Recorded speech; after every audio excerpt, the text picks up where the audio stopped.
Friends, welcome to बुनियाद physics classes. हम लोग पढ़ रहे हैं 10th क्लास का 9वां चैप्टर लाइट।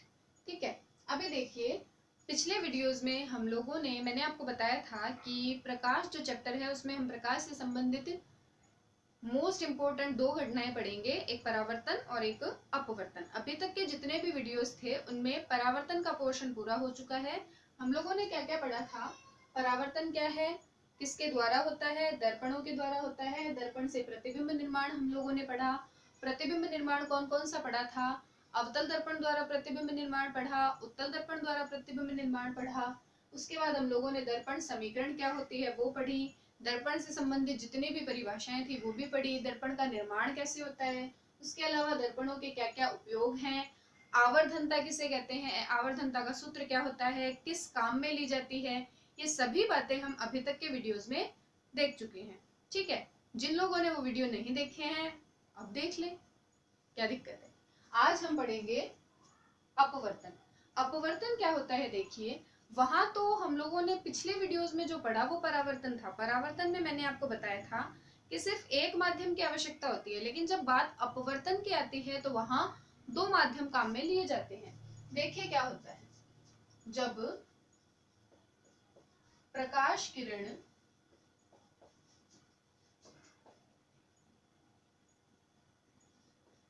किसी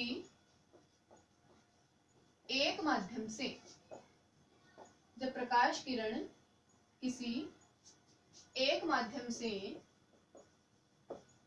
दूसरे माध्यम में, जब प्रकाश किरण किसी एक माध्यम से दूसरे माध्यम में गमन करती है, गमन करती भी कह सकते हैं, प्रवेश करती भी कह सकते हैं। गमन करती है तो दोनों माध्यमों के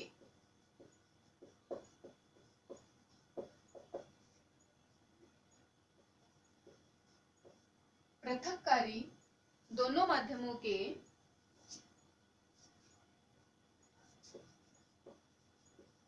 पृथक्कारी पृष्ठ पर, पृथक्कारी पृष्ठ पर अपने पथ से विचलित हो जाती है।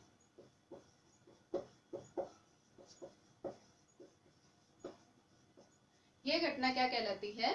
अपवर्तन। देखिए ये पढ़ने में थोड़ा भारी सा लग रहा है, अभी समझेंगे तो एकदम आसान हो जाएगा। देखिए जब प्रकाश किरण एक माध्यम से दूसरे माध्यम में गमन करती है, एक माध्यम से दूसरे माध्यम का मतलब क्या है? हवा है, पानी है, कोई ठोस है, तो ये अलग अलग प्रकार के माध्यम है। तो देखिए सूर्य का प्रकाश आकर अगर किसी बाल्टी जो कि पानी से भरी हुई है उसमें आकर गिरता है तो हम कह सकते हैं कि एक माध्यम से दूसरा माध्यम। कैसे? क्योंकि पहले प्रकाश किरण किस में चलकर आ रही थी? हवा में। अब किस में गई? बाल्टी में जो कि पानी से भरी हुई है। तो बाहर हवा है, अंदर पानी है, तो ये दोनों क्या हो गए? दो डिफरेंट माध्यम हो गए। मैं उसी की बात कर रही हूँ कि जब प्रकाश किरण एक माध्यम से दूसरे माध्यम में गमन करती है तो दोनों माध्यमों के पृथक्कारी पृष्ठ कह सकते हैं, पृथक्कारी तल कह सकते हैं।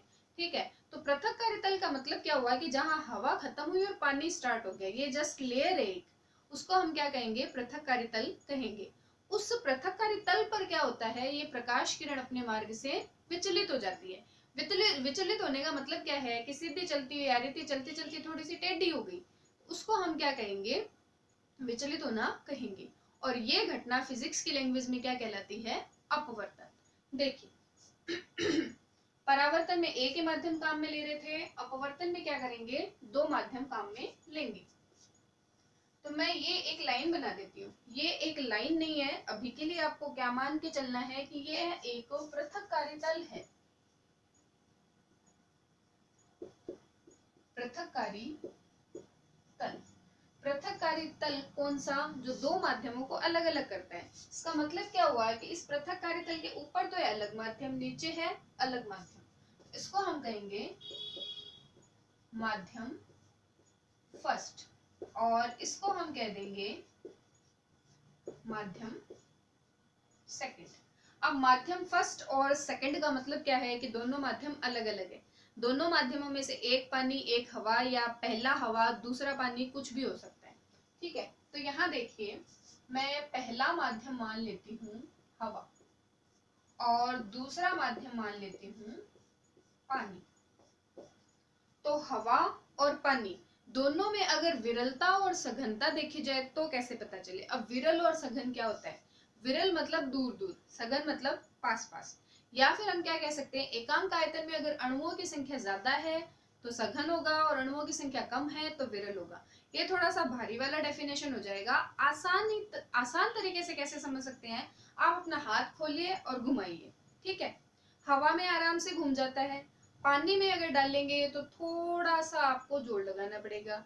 उसके बाद अगर आप ग्लिसरीन में या किसी तेलीय पदार्थ में डाल देते हैं या किसी गाढ़े द्रव में डाल देते हैं तो घुमाने में और ज्यादा जोर लगाना पड़ेगा। तो अगर आप अपने हाथ को फैलाकर घुमाते हैं और वो आसानी से घूम जाता है तो विरल है, और जैसे जैसे घूमने में थोड़ी दिक्कत होती है वैसे वैसे माध्यम क्या होता जाता है, सघन होता जाता है। अगर मैं हवा में हाथ घुमाती हूँ तो कोई दिक्कत नहीं है, फटाफट घूमेगा। अगर मैं पानी में हाथ घुमाती हूँ तो थोड़ा अपने को एक्स्ट्रा एफर्ट करना पड़ेगा, तो वो क्या हो जाएगा, सघन। अब देखिए, प्रकाश की किरण हवा से पानी में जाएगी या पानी से हवा में जाएगी, तो मैं दोनों कंडीशन यहाँ एक साथ बना देती हूँ, पानी हवा। ठीक है, यहाँ पहला माध्यम क्या है, विरल। क्यों? क्योंकि हवा और पानी का कंपैरिजन करना मैंने अभी आपको बताया था। हवा में हाथ घुमाते हैं तो आराम से घूमता है, पानी में घुमाते हैं तो एक्स्ट्रा एफर्ट देना पड़ता है। तो हवा पानी की तुलना में क्या हो जाएगी, विरल, या पानी हवा की तुलना में क्या हो जाएगा, सघन। तो ये विरल हो गया, पानी क्या हो गया, सघन। उधर उल्टा है, देखिए पानी तो क्या है, सघन, और हवा क्या है, विरल। ये फर्स्ट माध्यम है, ये सेकंड माध्यम है। तो पहले चित्र में फर्स्ट माध्यम विरल और सेकंड माध्यम सघन, दूसरे चित्र में फर्स्ट माध्यम सघन और सेकंड माध्यम विरल। देखिए क्या करते हैं, परिभाषा क्या कहती है कि प्रकाश किरण एक माध्यम से दूसरे माध्यम में जाएगी, मतलब आपको भेजनी तो पड़ेगी। यहां से भेजते हैं, पहले माध्यम से दूसरे माध्यम में किरण भेज रहे हैं, ये पृथक्कारी तल है। पिछली बार भी क्या हुआ था, इस बिंदु पर परावर्तन की घटना घटित हुई थी, तो इस बिंदु को हमने परावर्तन बिंदु कहा था। आज यहाँ अपवर्तन की घटना घटित होगी तो आप इसको आपतन बिंदु भी कह सकते हैं, अपवर्तन बिंदु भी कह सकते हैं। इस पर ये जो लंब खींचा जाता है उसका नाम हम लोगों ने क्या लिखा था, अभिलंब। ठीक है, अब देखिए यहाँ विरल माध्यम है, यहाँ सघन माध्यम है। अगर ये माध्यम चेंज नहीं होता तो किरण कैसे जाती, अगर माध्यम नहीं होता तो किरण कैसे जाती, जैसे आ रही थी वैसे चली जाती, थोड़ी सी टेढ़ी है,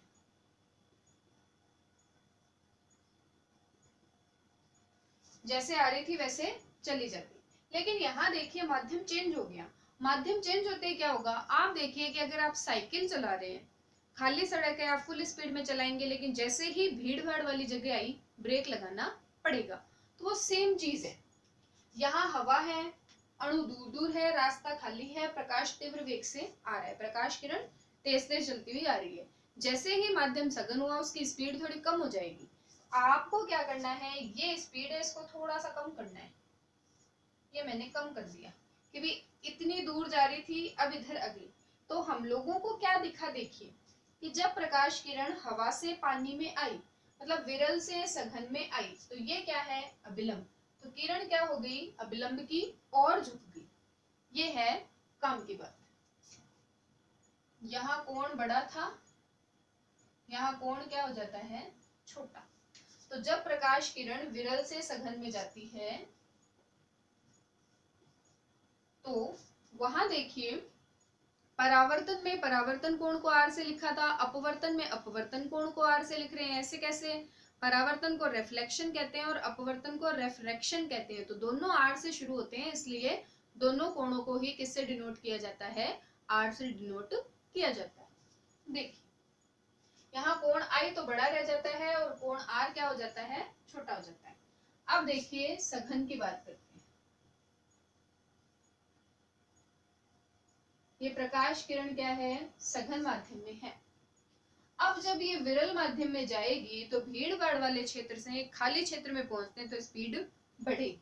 बढ़ेगी तो क्या होगा कि अगर माध्यम पृथक पृथक नहीं होते तो ये किरण ऐसे जाती, लेकिन माध्यम पृथक पृथक है तो क्या हुआ, इसकी स्पीड थोड़ी बढ़ी। बढ़ी तो ये इस तरफ चली जाएगी, तो ये वाला जो कोण है इतना हो जाएगा। तो यहाँ क्या होता है, कोण आई लेस देन कोण आर। तो यहाँ हमें दो बातें पता चली भाई। अपवर्तन की परिभाषा तो क्या कहती है कि माध्यम चेंज होता है तो पृथक कार्यतल पर अपने पथ से विचलित हो जाती है।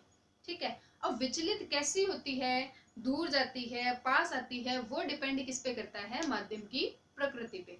अगर प्रकाश की किरण विरल माध्यम से सघन माध्यम में प्रवेश करती है तो अभिलंब की ओर झुकती है। अगर सघन माध्यम से विरल माध्यम में प्रवेश करती है तो अभिलंब से दूर हटती है।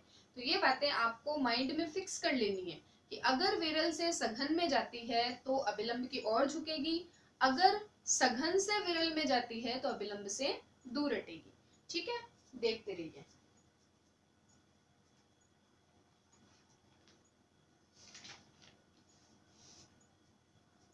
एक बात और कि जैसे परावर्तन के चित्र में हम लोगों ने पूरे चित्र को नामांकित किया था, अगर यहाँ करते हैं तो क्या होगा, देखिए। परावर्तन के जैसे ही क्या होगा कि यहाँ ये वाली किरण आकर गिर रही है तो आकर गिरने वाली किरण का नाम क्या होता है, आपतित किरण। इस किरण का अपवर्तन हो रहा है तो इस किरण का नाम क्या हो जाएगा, अपवर्तित किरण। ये पृथक कार्यतल है, ये आपतित किरण है आकर गिरने वाली, ये अपवर्तित किरण है। अपवर्तन के बाद किरण कैसी हो जाती है वो, ये आपतन कोण है और ये वाला अपवर्तन कोण है। आपतित किरण, अपवर्तित किरण, आपतन कोण, अपवर्तन कोण, पृथककारी तल। तो ये एक तरीका होगा इस चित्र को पूरी तरह से नामांकित करने का। आप चाहे तो इनके नाम भी रख सकते हैं। नाम रखने का मतलब इस किरण का नाम लिख दिया PQ, ये हो जाएगी QR, ऐसे आप इनके नाम भी लिख सकते हैं। अब देखिए, कोई भी घटना घटित होती है तो वो कुछ नियमों का पालन करती है। जैसे परावर्तन की घटना में हमने परावर्तन के कितने नियम पढ़े थे, 2। उसी प्रकार अपवर्तन की घटना में भी 2 नियम फॉलो होते हैं। पहला नियम जो है वो परावर्तन के नियमों के जैसा ही है, लेकिन दूसरा नियम जो है वो थोड़ा सा डिफरेंट है। ठीक है, पहला नियम क्या है, हम किसकी बात कर रहे हैं, अपवर्तन के नियमों की। तो जैसे कि मैंने आपको बताया कि परावर्तन के हम लोगों ने कितने नियम पढ़े थे, 2 नियम पढ़े थे। उसी प्रकार से अपवर्तन के भी क्या होते हैं, 2 नियम होते हैं। तो अपवर्तन के नियम देखते हैं।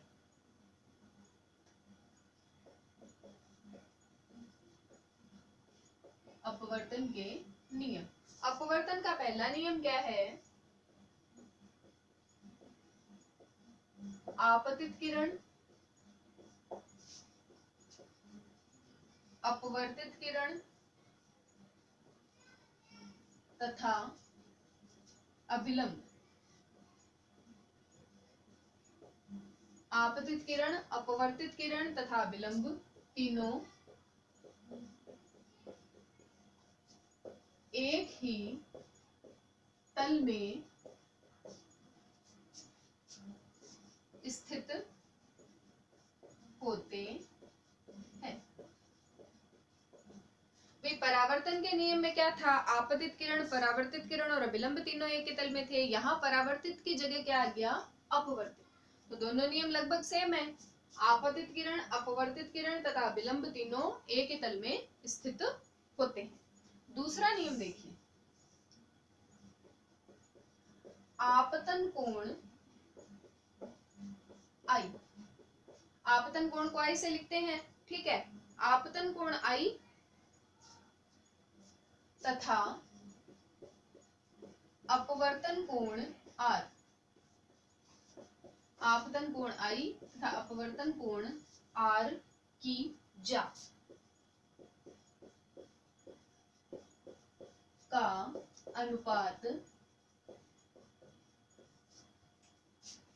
स्थिर रहता है।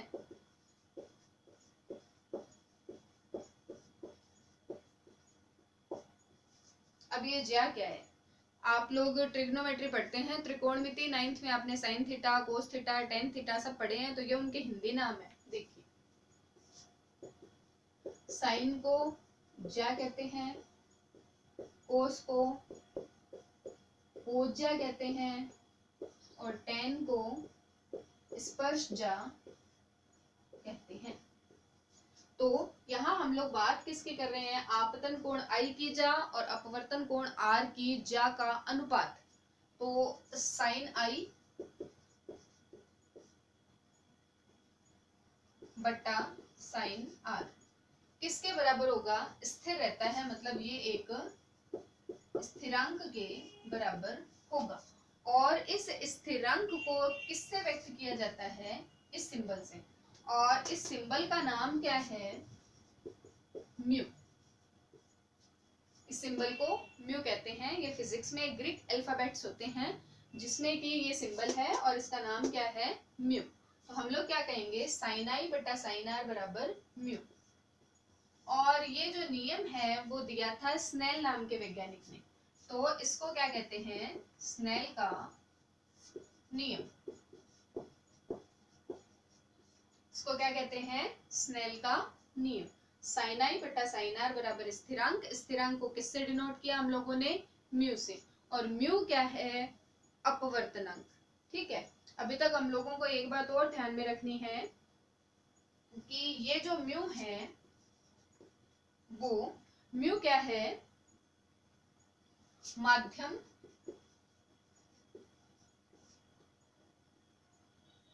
दो का माध्यम एक के सापेक्ष अपवर्तनांक। माध्यम दो का माध्यम एक के सापेक्ष अपवर्तनांक। साइन आई बटा साइन आर बराबर स्थिरांक। स्थिरांक को किससे लिखा? म्यू से। म्यू क्या है? माध्यम दो का माध्यम एक के सापेक्ष अपवर्तनांक।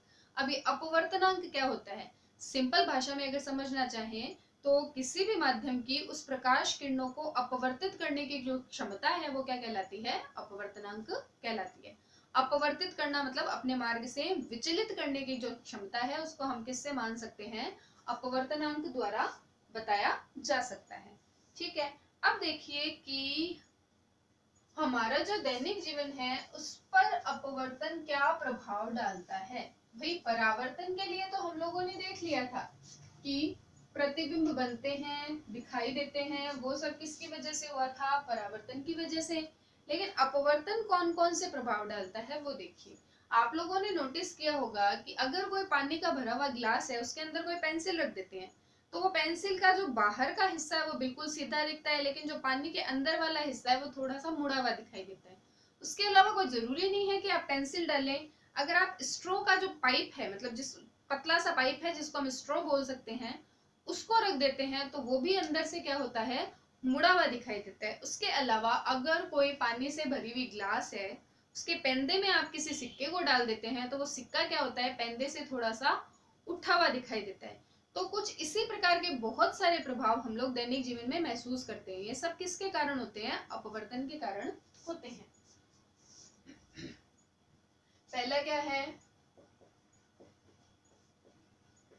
पानी की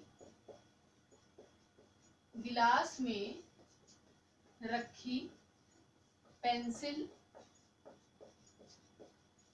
का मुड़ा हुआ दिखाई देना। दूसरा, यही पानी की गिलास है, उसमें रखा स्ट्रॉ जो है उसका भी मुड़ा हुआ दिखाई देना। तीसरा हम लोग क्या मान सकते हैं कि अगर कोई गिलास है या कोई टंकी है जिसमें कि पानी है या कोई बाल्टी है में के पैंदे में रखे सिक्के का ऊपर उठा हुआ दिखाई देना। ये सारी ही चीजें किसके कारण है? अपवर्तन के प्रभाव के कारण ये सारी चीजें होती है कि पानी की गिलास में अगर कोई पेंसिल रख दी जाती है तो अंदर से मुड़ी हुई दिखती है, कोई स्ट्रॉ रख दिया जाता है तो वो भी मुड़ा हुआ दिखता है, अगर उनके पैंदे में कोई सिक्का रखा जाता है या कोई वस्तु रखी जाती है तो वो भी ऊपर उठी हुई दिखाई देती है। तो ये क्या थे? अपवर्तन के प्रभाव जो कि दैनिक जीवन में दिखाई देते हैं। उसके बाद अगर हम अपवर्तन के उदाहरण देखना चाहें कि भाई अपवर्तन के उदाहरण क्या क्या हैं, ये तो छोटे मोटे से प्रभाव थे जो कभी भी हम लोग देख सकते हैं। इनके ना आपकी बुक में चित्र बनाकर समझाए हुए हैं, तो एक बार आप लोग वहां से भी देख लीजिएगा। एक पैंदे में रखे हुए सिक्के का ऊपर उठा हुआ दिखाई देना है, वो मैं आपको बता देती हूँ। देखिए कैसे होता है।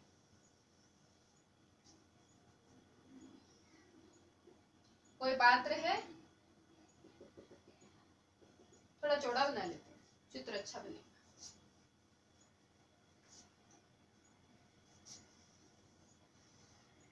कोई पात्र है जिसके अंदर पानी भरा हुआ है, पूरा ऊपर तक नहीं, बाहर निकल जाएगा।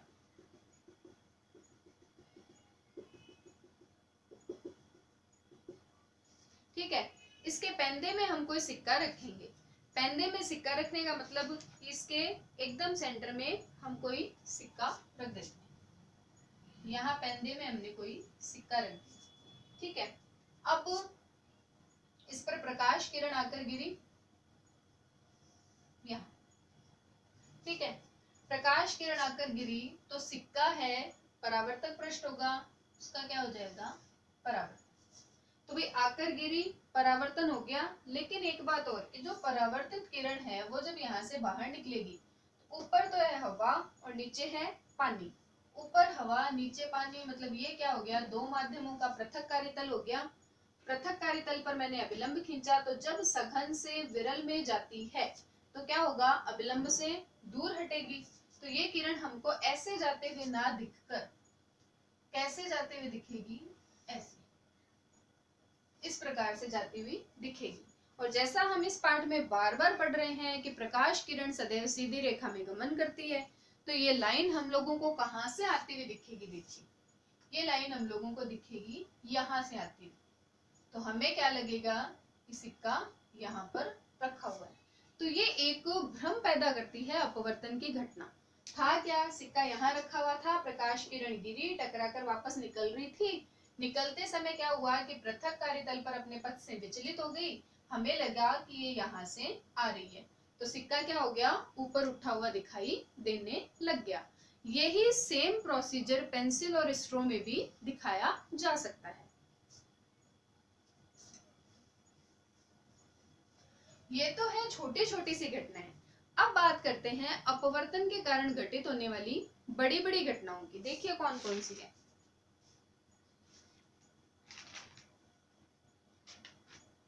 देखिए इसमें ये जो घटना मैं अब आपको बता रही हूं, ये एग्जाम में भी कई बार पूछी जाती है। क्या घटना है?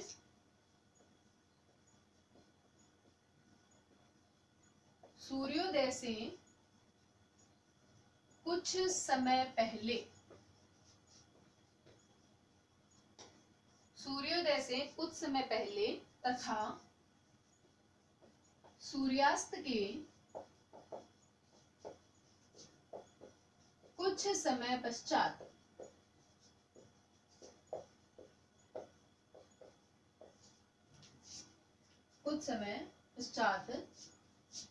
तक सूर्य का दिखाई देना। अब ये जो घटना है ये पूरा का पूरा अपवर्तन का प्रभाव है। इसमें हम लोग क्या देखते हैं सूर्यास्त से कुछ समय पहले और सूर्यास्त के कुछ समय बाद तक सूर्य का दिखाई देना। तो ये क्या बात हुई भाई, सूर्यास्त हुआ नहीं है उससे पहले ही सूर्य दिखाई देने लग गया, सूर्योदय हुआ नहीं है उससे पहले ही सूर्य दिखाई देने लग गया, और सूर्यास्त हो चुका है मतलब सूर्य नहीं दिखना चाहिए लेकिन उसके बाद तक सूर्य दिखाई दे रहा है। तो ये किसके कारण होता है, अपवर्तन के कारण होता है। और इससे आप लोग ध्यान दीजिए कि सूर्योदय से 2 मिनट पहले सूर्य दिखने लग जाता है और सूर्यास्त के 2 मिनट बाद तक सूर्य दिखाई देता है। तो टोटल जो दिन की अवधि में डिफरेंस है वो 4 मिनट का आ जाता है। किसके कारण, सिर्फ और सिर्फ इस अपवर्तन की घटना के कारण। देखिए क्या होता है, हम लोग अच्छी तरह से जानते हैं कि पृथ्वी है, पृथ्वी के चारों तरफ वायुमंडल होता है। आप लोगों ने तो वायुमंडल की परतों के नाम भी पढ़े होंगे, क्षोभ मंडल, समताप मंडल, ओजोन मंडल, आयन मंडल, बहिर्मंडल हम लोग कह सकते हैं। तो यहाँ क्या है, पृथ्वी के बाहर वायुमंडल की एक परत है। तो ये मान लीजिए कि अपनी पृथ्वी है, ये पृथ्वी का वायुमंडल, और सूर्योदय से पहले सूर्य कहाँ होगा, क्षितिज के नीचे। क्षितिज वो लाइन है जिसके ऊपर आने पर सूर्य हमें दिखाई देता है, तो क्षितिज से नीचे होगा। और सूर्यास्त हो चुका है तो उसके बाद भी कहाँ होगा, क्षितिज के नीचे होगा। तो मैं यहाँ क्षितिज बना देती हूँ, ये मान लीजिए क्षितिज। तो सूर्योदय से पहले मतलब सूर्योदय हुआ नहीं है तो सूर्य कहाँ होगा,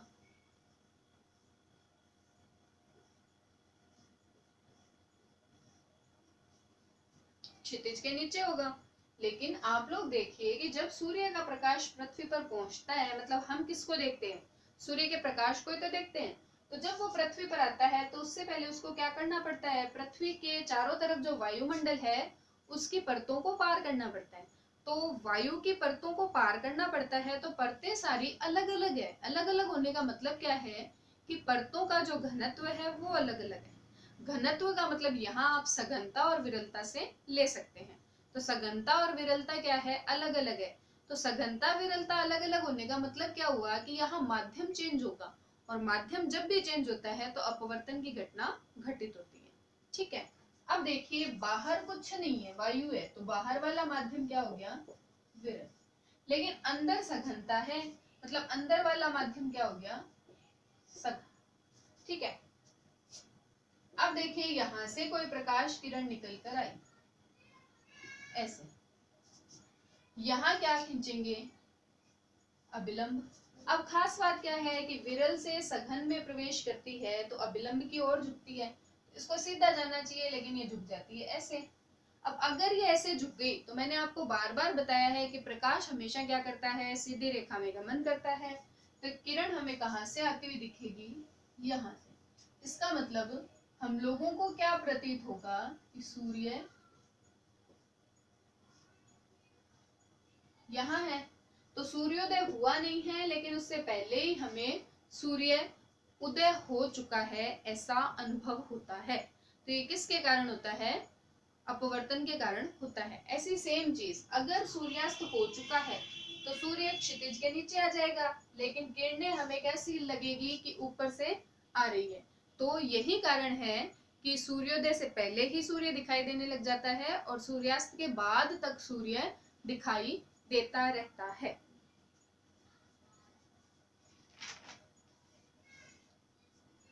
उसके अलावा हम लोग अपवर्तन के प्रभाव पढ़ रहे थे, तो इसमें काफी सारे प्रभाव हैं।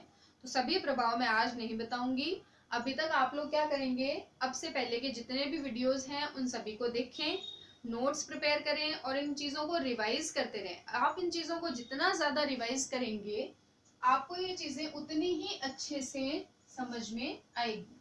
उसके अलावा इस पाठ की एक और खास बात है कि आपको यहाँ चित्र बनाने आने चाहिए। तो चित्र बनाने की ज्यादा से ज्यादा प्रैक्टिस कीजिए। ठीक है, अभी तक के लिए नोट्स बनाइए, पढ़िए, और अगर वीडियो पसंद आता है तो लाइक कीजिए, शेयर कीजिए, सब्सक्राइब कीजिए। अगले वीडियो तक keep watching, keep learning, all the best.